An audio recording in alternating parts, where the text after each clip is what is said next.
The Swan. I am the Swan. I hold a special place in the pantheon of creatures in this universe. I am the guardian of the East, which always symbolizes the rising sun of hope. How will you work with me?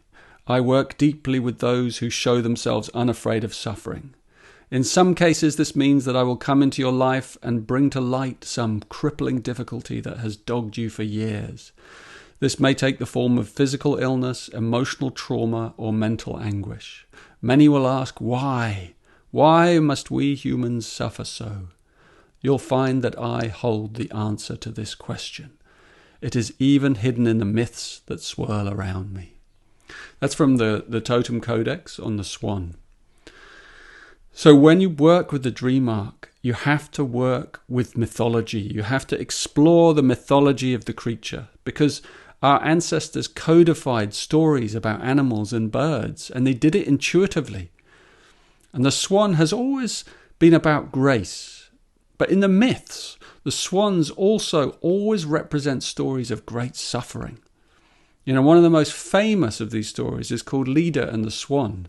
This is an incredible Greek myth in which the male god Zeus, in the form of a swan, rapes Leda, who's queen of Sparta.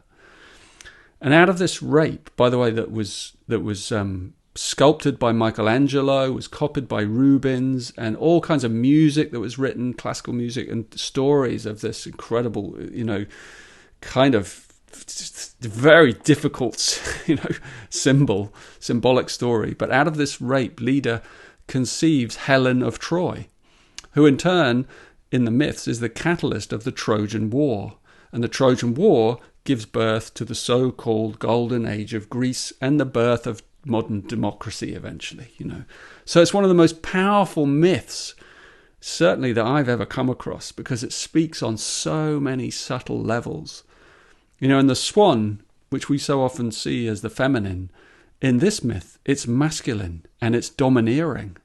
You look at some of these images of the swan raping this woman, it's pretty shocking. So it's a myth with so many complex layers that it's deeply relevant today, in terms of inequality, of patriarchy, of injustice on so many different levels.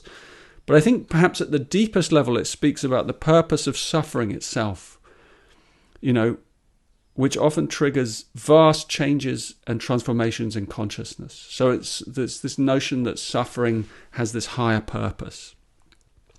And this is why, working with right brain material like the dream arc is just so powerful, because myths like this transcend but include all our human grappling with suffering, and our confusion.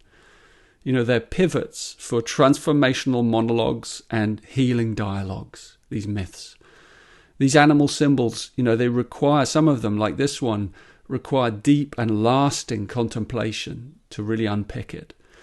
And they're also full of surprises. Who knew that the simple, beautiful swan could come to represent such a paradox and such pain? Perhaps it's because wherever we see beauty and grace, we also find the human wound there. So enter the dream arc with care and respect, because you never know where your intuition is going to take you.